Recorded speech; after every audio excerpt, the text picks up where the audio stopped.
Ladies and gentlemen, prepare yourselves. This is going to be a long one. Welcome to appabend's recap, going to cringe fest so that you don't have to. Today's recap is going to be on Life is Strange 2, another game in the series made by Dontnod and published by Square Enix. But before we get started, YouTube will demonetize this video because this game gets very political. So if you'd like to support my work, you can do so by checking the links down below. Also, huge thanks to Azure Kryptonite and Lunar Chopper for the pledges. You guys are fantastic. Life is Strange 2 Episode 1 begins with a spoiler warning for the entire game in case you don't know how recap works. Anyway, Life is Strange 2 Episode 1 actually begins proper with a very innocent, cutesy little interaction between our main character Sean and his best friend forever, Lila. Sean is a totally nervous high schooler who is afraid to ask a girl out for the upcoming party, so Lila gives him the best advice. So what should I wear tonight? A condom. Oh, haha. Paying plenty of attention in sex ed class, I see. I can't believe that the American education system has sex educations that teach the most basic stuff. You'd think that condoms would be common sense for everybody, but apparently not. Next thing you're telling me is a high schooler that receives math classes and how to add one with another one. Throughout the way, they encounter cartoonishly bad guy Brett. Don't worry, this game has tons and tons and tons of those, and this particular bad guy has a giant American flag put in his backyard just to tell you that the most patriotic people are just douchebags. We better make an official party list. Hey, whoa, what the hell are you Don't doing? move. You're my human post-it note.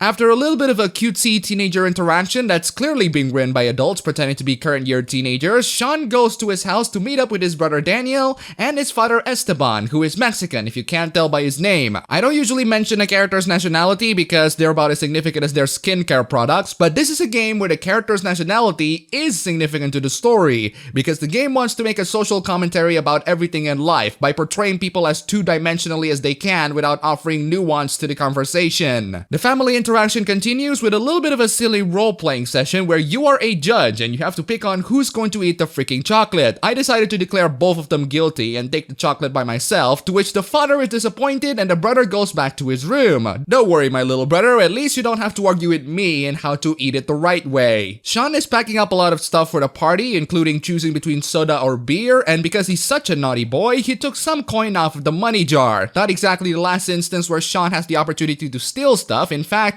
we're gonna see one in just a bit where he's going to steal no matter what. But before that, here's a cliched mirror rehearsal scene. Hey, Jen. What's up? You look totally hot. Hey, you wanna share my blanket? After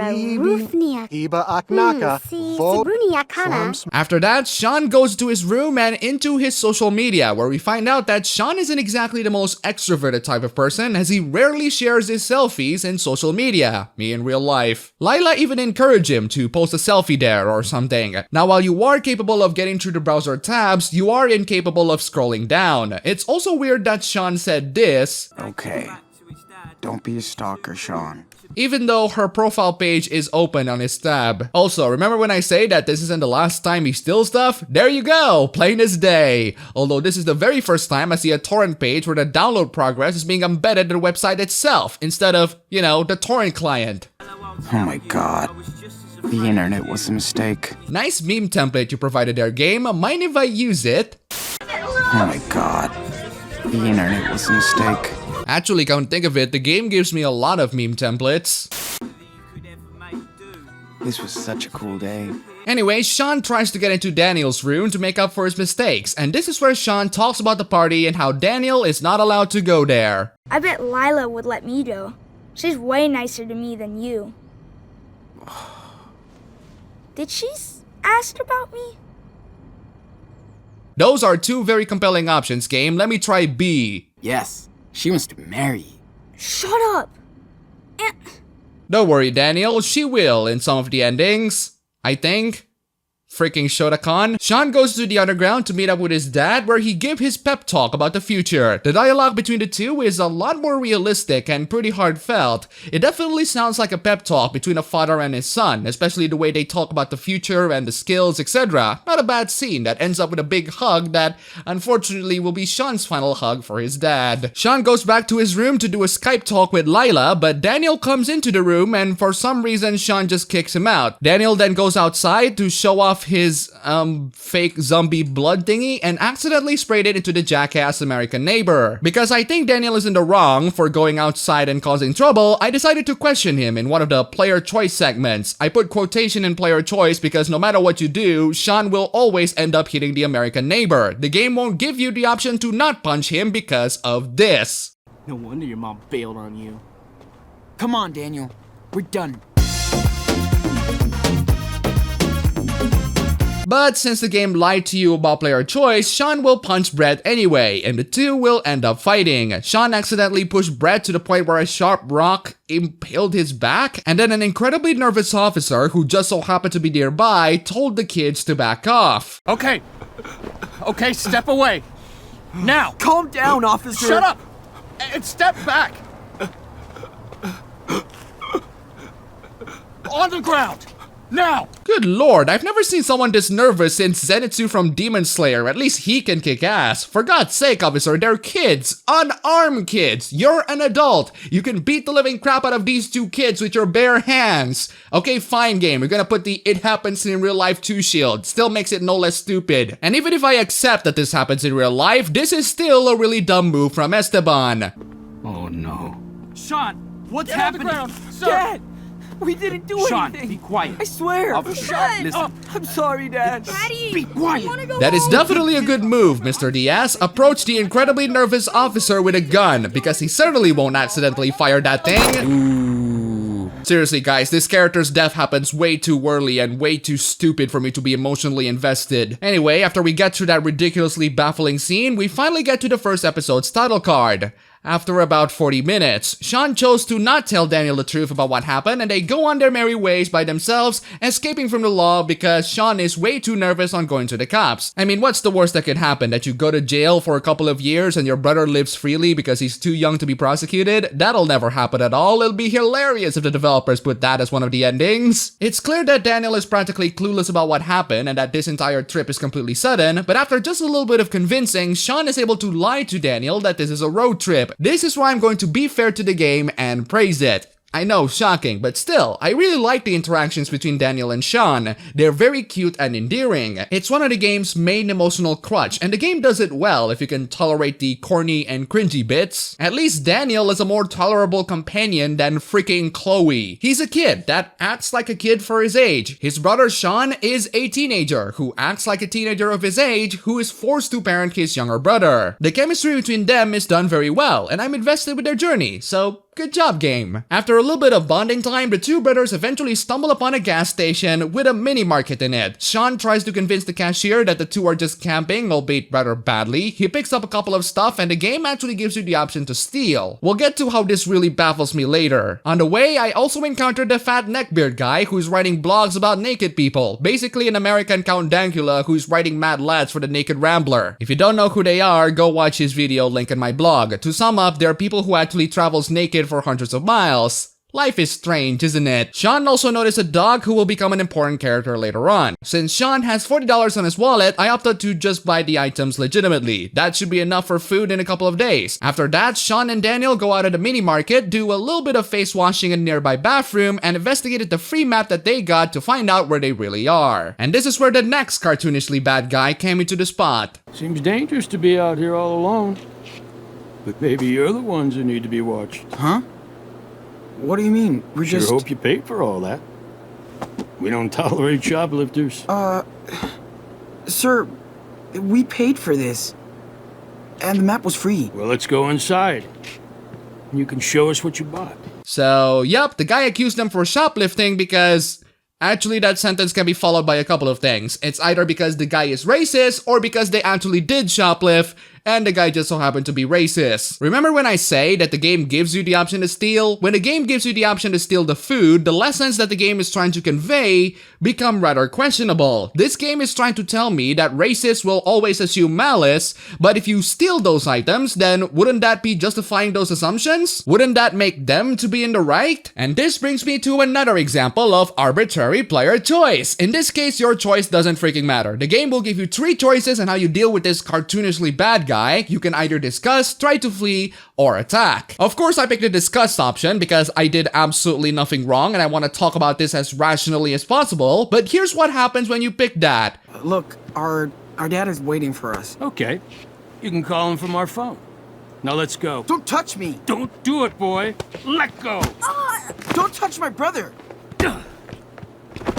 That was an amazing discussion, wasn't it? Do you think that things would end up just as well if the other two options? Spoiler alert, they don't, because your arbitrary player choice doesn't matter, since this is an episodic game and you can't change the plot drastically, or the other episodes will have to change drastically. Life is strange, isn't it? Despite the fact that I'm role-playing as Goody Two-Shoes, like most of the games that I play, I still end up getting chained by cartoonishly bad guy. He then asks the most important question that we never actually got an answer to at this point of the game. Nice try.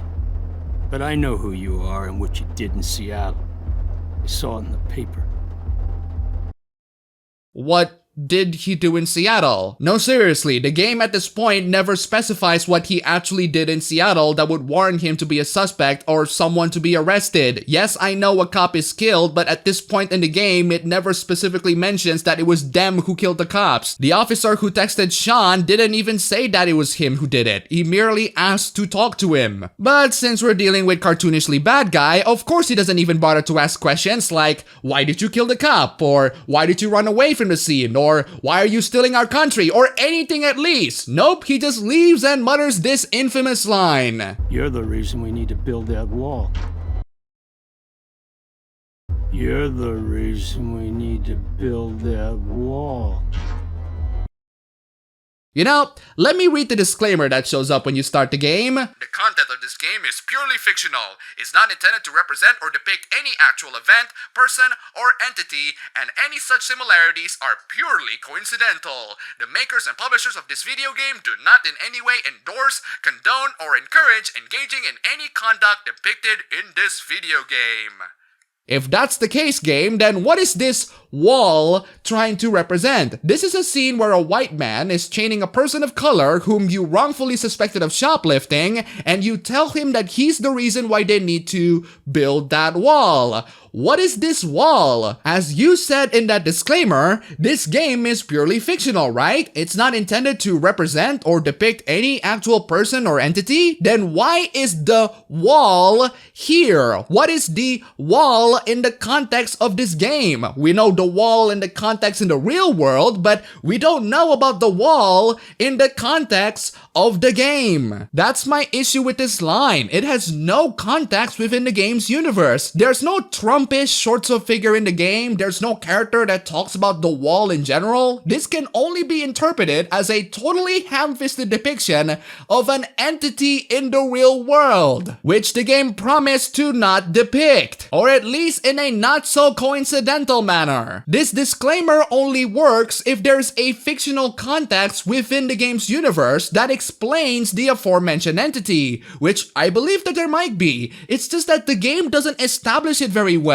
You have to take the context of the real world America in current year to understand the context of the wall. If someone played this game in the year 2080 or something, they would be incredibly confused because there's no fictional context to describe this line. Also, this is a line that completely destroys the moral message of this game. Once again, is this game supposed to teach us about racism towards innocent people? If so, then why give us the option to steal? Why put us in a position where we are a fugitive and that we can be more of a fugitive? I thought this game's supposed to tell the lesson that racists will be racist even towards innocent people. But if you're not innocent, then wouldn't you be reinforcing their racism? Wouldn't the wall be a good argument? This guy is supposed to be the cartoon bad guy, but when you give us the option to steal, you give him more reasons to have that prejudice and build the wall. This game is not trying to present a nuanced conversation about immigration or the wall or racism. This game just has a cartoon bad guy who is just racist and wants to build the wall. Point is, this entire section is badly written, badly thought out, badly executed, and can only be enjoyed by the mindless drones of the Orange Men bad variety. I don't care if you like or dislike Trump, at least we can all agree that this is just a horrible scene. Before I spend way too long talking about that, let's talk about even worse things in the game, because It gets worse. You manage to escape from the clutch of the cartoon bad guy, and you are saved by that random blogger you met. Yes, this neckbeard blogger is saving you from the evil, racist hillbilly. I'm astonished that the game writes the characters inconsistently. The two brothers actually have personality, and they're three-dimensional characters that have a lot of nuance. But they're living in a universe where there are cartoonishly bad guys and cartoonishly good guys. Basically the Star Wars universe. And speaking of cartoonishly good guys, this neckbeard guy over here is a cartoonishly good guy. This guy's mere existence is nothing but to get good reviews from game journalists. His job is to help the protagonist to get away from the big evil racists and be a white savior for these people, which isn't that a bit racist in and of itself? For some reason, this game depicts this lifestyle blogger as a really nice, really pleasant, easygoing, very tolerant, and very helpful individual. I don't know about you, but I've seen more bloggers in real life that don't fit that criteria. It's really odd that a game that wants to talk about the realities of life chose to deny some of them. Life is strange, isn't it? Oh, and here's another example of arbitrary player choice. Remember that dog earlier? Well, regardless of whether or not you tell Daniel to have the dog, Daniel is going to steal the dog anyway. Congratulations, Daniel, that wall is now 10 foot higher. After a little bit of trip, they have a rest right near Arcadia Bay from Life is Strange 1. Remember that place that I chose to not destroy because the other ending is just bad? Sean and the neckbeard blogger talk about what happened in Seattle because the blogger knew about what happened, and just like the cartoonishly bad guy, he doesn't ask any questions! Oh well, at least the cartoonishly good guy and the cartoonishly bad guy share a similar trait, in that they're both gullible idiots, except one is gullible of CNN and one is gullible of Fox News. Life is strange, isn't it? So the two brothers got themselves a motel, and because the neckbeard wants more virtue credit, actually gives Sean around 30 bucks. Here's another example of arbitrary player choice. Sean tries his hardest to have a little bit of pep talk with Daniel, but Daniel insisted for him to join dancing. I chose to talk directly because I just want to get this over with. I want to tell him the truth as soon as possible. But Daniel insisted that he wants a soda first, and you have no choice but to give him the soda. No way to tell Daniel, no soda, this is serious. You have to buy him soda. What's the big deal, you might ask? Well, if you have Sean to buy Daniel soda, he will buy some soda from the vending machine outside. But Daniel will see the news about their father's death on TV, which causes him to get mad and trash the entire freaking motel. So regardless of whether or not you want to tell the truth to Daniel, he will find out anyway. Not really an issue, except I want to be truthful to him in the first place. I want to be truthful to him way before this entire freaking event, but the game doesn't have the option to do so because Sean is too nervous to do it. Well, here's some big news for you, game. I am playing as Sean. Give me the option to do the smart thing instead of arbitrarily locking me out of it because bad game design. Even though being truthful is the correct option, this game still punishes me anyway. Why can't you punish me when I don't tell the truth to Daniel? Why don't you give me the choice to be truthful early on? Do you see how absolutely BS and arbitrary this player choice mechanic is? The game will still punish you, even if it's the correct choice. It's not what I'd call Brampton's story. It's more like a log. So that's the ending of the first episode. You tell Daniel that you would never lie to him, even though I personally don't have any intention to do so, but the game won't let me to not lie to him because arbitrary player choice. And that's the first episode. What do I think of it?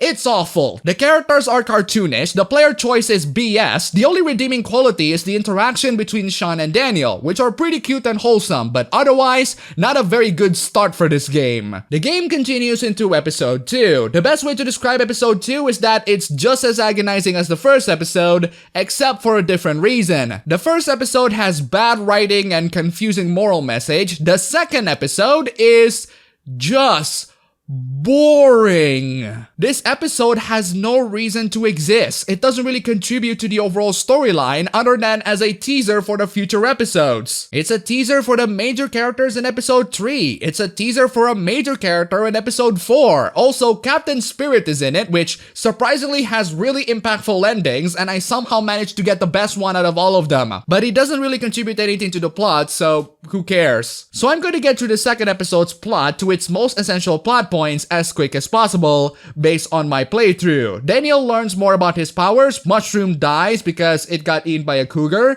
You have the choice to take revenge or don't. They go all the way to the Reynolds, which is their grandparents' house. They stay in there for a while until they break into their mother's old room to find out why she left. They couldn't find any answer, and the grandmother is pissed that they're disrespected their home and tried to break through their property. And I can't believe that this line is appropriate for the situation. You're the reason we need to build that wall. The grandfather got crushed by a cupboard. You have the choice to tell Daniel to save him, and the two help you to get away from the cops, including Captain Spirit, who can either be alive or dead depending on your choices. Now we get to episode 3, and this is where things get interesting. It starts off with a flashback section with a genuinely catchy synthwave, not gonna lie. The flashback's entire point is basically telling the story of how Daniel and Sean got into a fight and they make up for it. Sean gives Daniel his watch as a memento for their brotherhood, a watch that will become significant later on. So what happens is, 2 months after the second episode, we got whoa, hello titties! Essentially what happens is, the two of them are in this hippie camp of some sort where they're tasked to cut down weed. No, seriously. This episode has tons and tons of interesting characters, like Penny, whom best described as Alex Jones with a physique and a voice of Chris Tucker. This is also a point in the game in which you can get Sean laid. Yes baby, Sean totally smashed tonight. Actually, you have 2 romance options in this one. Cassidy, a very southern girl who likes to play music, and Finn, who is a very easygoing hippie, and shame anyone who chose him. Not because he's gay, but because we'll get to that later. But that's not all. The main storyline in this one centers on a distrust between Sean and Daniel. And it's actually really well implemented. The watch in the flashback is not just some MacGuffin, it actually becomes relevant later on as a symbol for their relationship, and it's up to you, the player, to rectify their relationship and improve it together. Huh. That's not too bad, game. I'm actually impressed. It's not just that, but the other side characters have really good and interesting backstories too. Cassidy herself is a very sweet and supportive girl, and their blossoming relationship actually builds up into a satisfying conclusion. The main villain in this one is actually not two-dimensional. He has actual depth and character, and he's being a dick to everyone because he has to be. He's producing weed to some unknown gang that would probably kill him too. Well, hold up. Did this game just got good? I am actually impressed by episode 3. I mean, it's not amazing, and I wouldn't recommend people to play this game just to get to this episode, but compared to the last 2, this one is not as bad as them. I even kind of like the part where you have to trim the weed. It's tedious, it's boring, it's unnecessary, but that's how it is portrayed in the story. The gameplay portion manages to complement the tediousness of the activity in the story. There's not even a ham-fisted moral message in this one. It's just a bunch of hippies chilling, and 2 of them have brother issues. Okay, there's one story about how Cassidy's boyfriend isn't white and her family doesn't like it, but it's not significant enough to be noticeable. The only issue that I have with episode 3 is a technical one, in that the game literally froze. Hello? Aside from that, good job episode 3. I am genuinely impressed. But before I gush on it even more, I'll better recap what happens. After staying in the weed farm for a while, Daniel disobeys the boss's order, which causes him and Sean to get fired from the job. As Daniel was about to get punished by the cartoonishly big bad guy, he telekinetically throws something to his head, but I made Sean to step forward and say that he did it, to the point where he gets a smash. The group goes back together and notices Daniel's powers, to which Finn has an idea of using his powers to steal the boss's safe and get all his money. No one agrees with the plan, so Finn dropped that idea. At least initially. After Sean has a different kind of smash, Finn and Daniel were gone. Cassidy and Sean steal a truck and go to the boss's house to confront Daniel and Finn. Cassidy and Sean want them to stop the plans, but Daniel and Finn want to continue. This is the point where they all got busted by the boss. A bit of a kerfuffle later, Daniel got shot in the arm, he rage quits, destroys everybody in the house, and injuring Sean to the point where he has only one eye. And that's where the episode ends. What a brilliant conclusion. Seriously, this episode is not that bad. I really like it. Maybe it's because of the titties, but I think we should carry on before we lose focus. So can Life is Strange 2 maintain this momentum and give us more titties? I mean, good story? Spoiler alert, No, and that's a no for the titties too. The game goes back to being preachy again in episode 4 in a degree that is even more ridiculous than the first episode, if you can believe that. So Sean lost his eye and got transported into a hospital. Daniel is still missing and the rest of the characters will either be alive or dead or injured depending on your decision. After receiving a message from one of the hippie named Jacob confirming that Daniel is okay, he escapes from the hospital to find Daniel in Nevada. During a trip stop, he got bullied by another cartoonishly bad guy who is also a racist, but this one really doesn't hide his racism. How do you say, "This is not my country"? Now in this playthrough, I make a more tactical decision, which is a more colorful way of saying I pussied out. Still, considering that I'm tired and badly injured, I don't want to take the risk of fighting this person, which is why I complied to all the things he said, even if I don't believe it. And that actually worked. He left me alone. Apparently, if you resisted, he will tell you to sing. Thank God I didn't have to sit through that cringe. So after that cartoonishly bad guy, we travel more into Nevada to the point where we run out of gas. Sean actually has to walk himself to Nevada, and before we go on, can I just say that this game looks gorgeous? I'm not talking about the characters, they do have some room for improvement. I'm talking about the environment, the desert area in particular. This is one of the most gorgeous looking desert area that I've seen in a video game. The rendering of the environment doesn't look as stylized as any other times in the game. It actually looks like a desert from a AAA game that has a bigger budget and better looking characters. The characters are still Life is Strange quality, as in not that great, but the environment is beautiful. There's even a section in the game that, from the way it was directed, looks like it came out of a GTA game. So yeah, it's visually stunning. But let's get back to the story. As Sean is walking himself to Nevada, he meets up with a random trucker who offered him a ride. And here's another cartoonishly good guy character, but this time, he has an American flag behind him. He's actually very nice and thoughtful. A little bit too late to show that game, but at least you show both sides of the argument and listen to criticisms. Life is strange, isn't it? Sean finally arrives in Nevada and oh my god, that looks gorgeous! Anyway, Sean finds out that Daniel has been used by the reverend of a local church to highlight his ability as a miracle from God. And from this point on, the game turns into a much smaller scale version of Far Cry 5. Except, believe it or not, Far Cry 5 is a lot less preachy. Sean tries to convince Daniel to get out of the church, but he got kicked out of it. And this is where Sean finds his real mother, Karen, who also went there to find Daniel. If we put aside the Far Cry 5 ripoff, the game mostly tells the story of Karen, the mother of Sean and Daniel, who mysteriously ran away, and up to this point, we have no idea why. Do you want to know the reason? It's actually rather rage-inducing. In a good way. To sum up, the reason why Karen left Daniel and Sean is because she doesn't want to be a wife. That's essentially what it boils down to. She wants to explore the world, to find peace, and go away from societal expectations because she thinks that being a wife doesn't fit her. It's a very anticlimactic and anger-inducing reason, but in a good way. It is supposed to be enraging. You're supposed to feel anger and disappointment and resentment towards her. And that's just an understatement. This is such a selfish, ungrateful broad. And she's here for her redemption arc. That's a story element I really like, followed by a story element I really don't like. The crusade against the cartoonishly bad ultra-religious conservatives continue. Jacob helps Sean and Karen to get Daniel out of the church, but he wants to get files of his sister Sarah Lee in return, whom is shown previously to be rather sick. After going through the files, turns out that Sarah Lee suffers from pneumonia, and the Reverend hides the fact from everyone. As for Jacob, he's gay, and the church puts him in a conversion therapy. Now it is very preachy and in your face, but hey, at least there's context. At least we established the cult early on. It's a lot preachier than the first episode, but at least it provided context. They convinced Daniel to get out of the cult and they all live happily ever after. Or at least until episode 5 came in. Episode 4 is like a slightly better version of episode 1. But that's like saying 25 kilograms of crap is slightly better than 30 kilograms of crap. It's a smaller scale Far Cry 5 that is somehow a lot preachier. The only redeeming quality is that it looks gorgeous, and I really like the Karen storyline. Okay, done. Final episode. Let's get this over. Oh no. They're really going there, aren't they?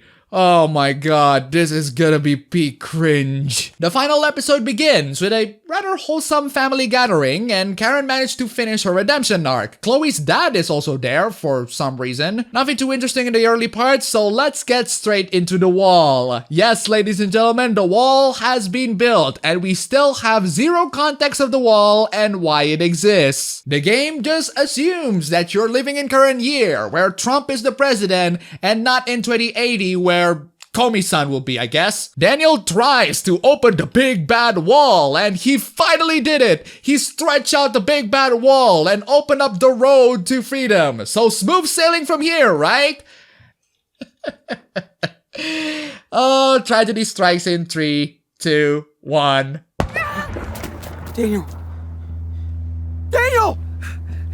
If you did not see that coming, I pray for your soul. This is where a bunch of border vigilantes shot Daniel and arrested them both, but not when the actual border patrols come in and arrested both of them. And by both, I mean the border vigilantes and the brothers. So after being arrested, Sean encounters 2 more illegal immigrants, and there's a freaking immigration debate between the vigilantes, Sean, and the illegal immigrants. The debate is ridiculously two-dimensional and simplified. I think this is the only time in the game where cartoonishly good guys and cartoonishly bad guys are debating with each other. If you are interested in the debate, let me sum it up. After Sean speaks to the 2 illegal immigrants in Spanish, the female vigilante stands up and asks them to speak in English because they're in America.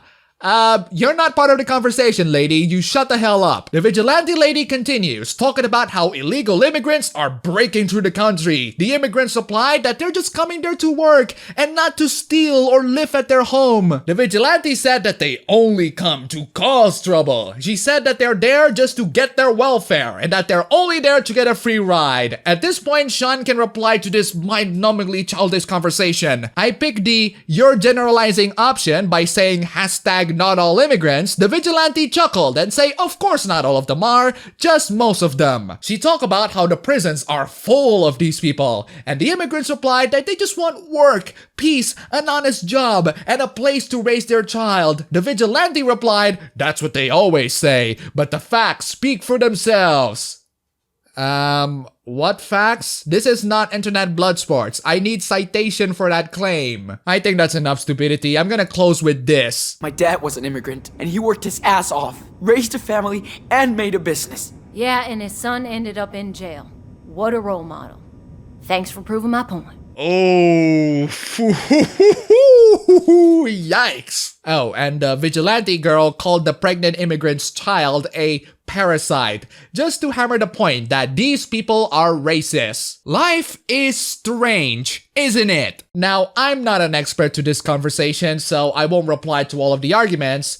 I just want to ask, why is this in this game at all? And why is this presented in a very simplistic and two-dimensional manner? I'm very sure that there's more nuance to the immigration conversation than immigrants good, border patrol bad. I refuse to believe that it's that simplistic, but the game presents it as if it is. That's a really dangerous mindset to be teaching game. This is a conversation that has a lot of nuance, especially in real life, and yet you simplify it to a childish degree that I'm actually disgusted. Sean gets interrogated, but Daniel breaks out of captivity and rescues Sean. After that, they go out of the... Hello? Is this game freezing again? Anyway, they got out of the jail and into the border, only to find that there are police officers already in the area. The game will give you 2 final choices. Either you surrender to the police or you break through them. Because I am playing the goody two-shoes brother, I decided to opt into the surrender option, which is an option that I should have done in the first episode. In this particular option, the 2 have an emotional goodbye, Sean gets imprisoned, Daniel continues to live on, and the 2 reunite again in about 15 years. That's where as an adult they retrace their steps and the 2 go on their separate ways. The end. Oh lord, finally this game is over. or at least for one of the endings. Turns out that I got 1 out of the 4 different endings with some slight variables. They determine not just based on whether or not you surrender, they're also determined on Daniel's morality throughout the journey, which other than letting him swear, he's pretty much a good boy throughout my playthrough. I love how the low morality endings all end up with them being criminals in Mexico. I guess we're extending that wall for about 100 feet more. I have only one tiny little bit of problem with the good endings though. How the hell can Daniel get off scot-free? We witnessed quite a lot of government entities being telekinetically pushed away by him. More so in the freaking force push ending. There are more and more people who witness his abilities, and yet somehow the government just let him go? Nobody captures him to perform scientific experiments, and how the hell this kid can have telekinetic powers? He just go on with his life and move on? You can't be serious, right? There has to be at least someone in a government entity to take an interest to his powers. I mean, the government got the freaking X-Men. Why do you think that this won't happen to this kid? And we're finally done. My opinions for episode 5? See episode 1. My opinions on this entire game? This game has good stuff in it. The 2 protagonists are a lot more likable and relatable compared to the previous game's protagonists, and their dynamic is a lot better. I really like Sean. He's trying his hardest to be a responsible brother, and I really like Daniel. He's just a kid doing his best to understand the world. Episode 3 is a genuinely good episode. It focuses less on preaching to you and more about the characters and their backstories and their relationships and their dynamic. It's no Violet Evergarden episode 10, but it's better than the other 4 episodes. Everything else about this game is horrible. You can tell a coming-of-age story about 2 brothers going through the harsh realities of the world without all of this unnecessary and badly done preaching. The rest of the characters are either cartoonishly good or cartoonishly bad. I hate the fact that the Brotherhood storyline is nuanced, complex, and emotional, while the environment surrounding them is so simplistic and two-dimensional. If this game can balance those elements more, I would probably like it. If this game can preach to me a lot less, I would probably like it. But as it is, I think I could spend a much better 12 hours of my time finding better quality titties.